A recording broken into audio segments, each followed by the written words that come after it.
Back row ministry of the world premiere, Mr. Marty coming at you live and direct.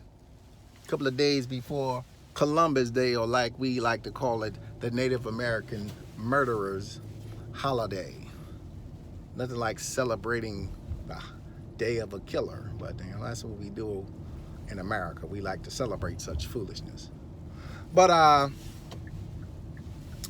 unfortunately, and I say it that way, unfortunately, I once again came across in bold headlines another one of these Takeshi 6179 stories. And I'm the last person. You guys have probably heard me rant on Takeshi 619 maybe once or twice. I have no respect for this dumb story. It's very, very foolish. But I gotta ask the question, what is the agenda behind Takeshi 619? And I answered that in one of my last videos. There's this agenda that dealt with Hispanics, but let's deal with another very deep part of this agenda. And it's an old agenda, and it's an old agenda that's targeted gangs before. So this is not the first time a gang has been targeted. So I'm from Chicago. In Chicago, we have two gangs. We have Vice Lords and we have Gangster Disciples. We got a lot of gangs, but I say two because those are predominant two gangs. Those are the ones where African Americans are pretty much, those are the gangs you'll find African Americans. You ain't gonna find too many African American Latin Kings, Spanish Cobras, Latino folks. Hispanics have their own gangs.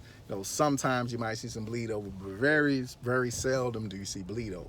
So I come from a predominantly Vice Lord area that has so many different sets. We're talking about travelers, we're talking about unknowns, we're talking about undertakers, and it goes on and on and on. Black P Stone on the other side with the disciples, you got Ruckins, it goes on and on and on. So in my time when Willie Lord was out there in Chicago, and also when Larry Hoover was in Chicago, Larry Hoover had this idea where, hey, why don't I bring the Gangster Disciple Nation together? Why don't I bring the Gangster Disciple Nation together? And not just bring them together, but get them revived. Remember in the 60s and early 70s, late 60s, early 70s, when these gangs actually were formed, they were formed with purpose. Purpose was protection of the neighborhood. You had shady dealings, but mostly protection of the neighborhood, getting involved in the community, things like that. That's where your Ruckins and your Vice Lords and your Gangster Disciples all had the same purpose. Of course, purposes like any gang, be it the Italians, the Irish, there's always going to be some ulterior motives. Let's call it what it is. But Hoover was successful with bringing the gangs together, bringing the Gangster Disciples together, but not only bringing them together, but also showing them the benefit of voting, showing them the benefit of business owners. I mean, I grew up in a community where a lot of the gang boys owned majority of the businesses, they had control of the business. They had control of the neighborhoods. They had control of that stuff. So it was always this, push to become more conscious of what was going on around you. So how did they fix that?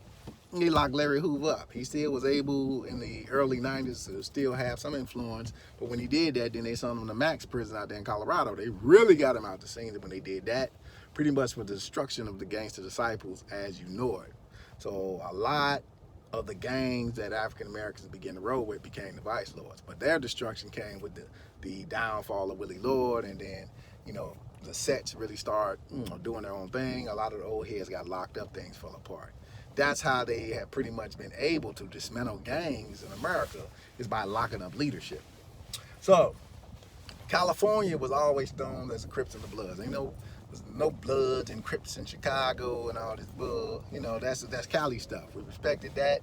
That's what it was, and you didn't really, everybody did their own thing.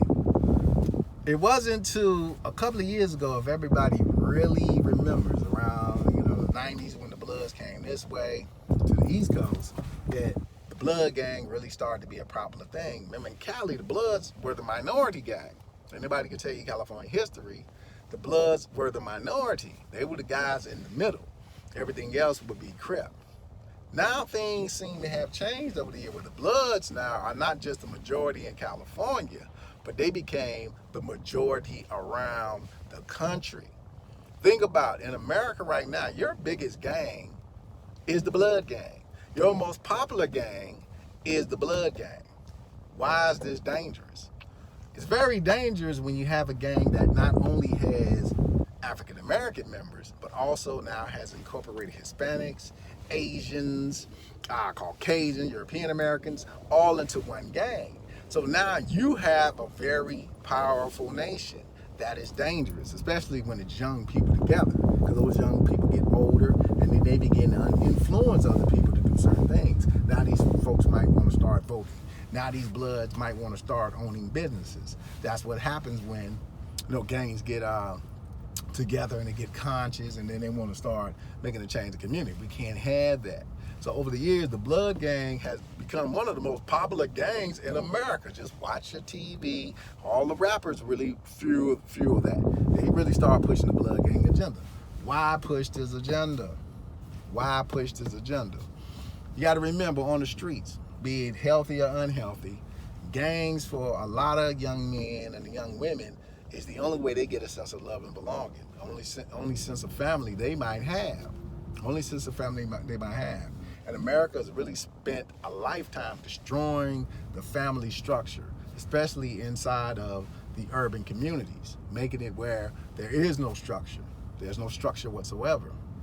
So you got this entity that still is somewhat giving this idea of family structure, love and belonging. I mean, it's love. It's love. It can be healthy and unhealthy, but to some people, this is all the love I got. I got my brothers, I got my sisters in the set, and that's it.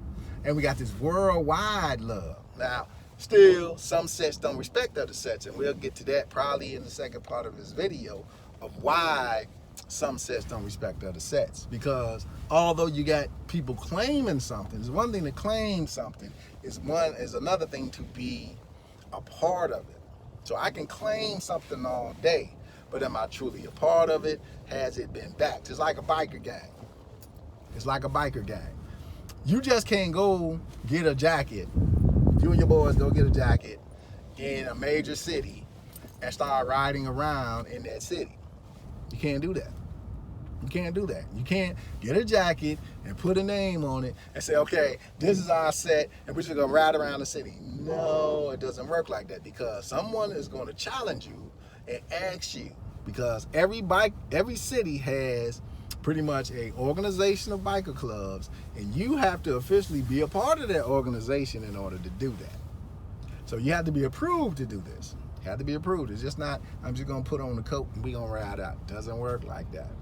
So you've got a lot of people who begin to join the blood gang who weren't properly initiated into the gang, who weren't properly given the bylaws of the gang, who weren't properly given the love of certain leaders of the gang. They weren't given this. They just saw people doing it on TV and said, hey, this is it. This is what I'm gonna do. I'm gonna put on the Bulls hat. I'm not even from Chicago. That's another stupid thing that I just totally stupid. And I come and ask you, man, you must be from Chicago. No, that don't mean that. And everybody, and think about the stupidity that is. Everybody with a Bulls hat on that ain't from Chicago, don't they know what set you in?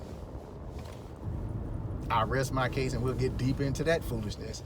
Identifying, wearing things that identify you.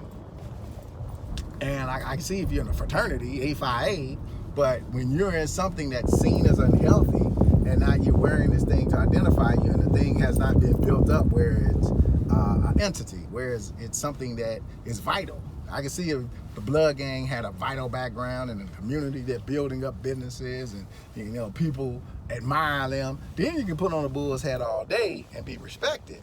But when you're in an entity that's not really given, not seen respectfully, you don't want to identify yourself, especially in a set where you're supposed to be doing dirt. That's another thing. We'll get to that later. But, a lot of people went out there and they joined the blood gang. A lot of people decided that, hey, I want to be a blood too, because it's a fad. It's a fad. Joining the blood gang became a fad. But as we looked around the landscape, this wasn't going on in any other gang. So this closes part 1, and we'll get back to this Takeshi 619 foolishness and how deep this rabbit hole goes. Peace.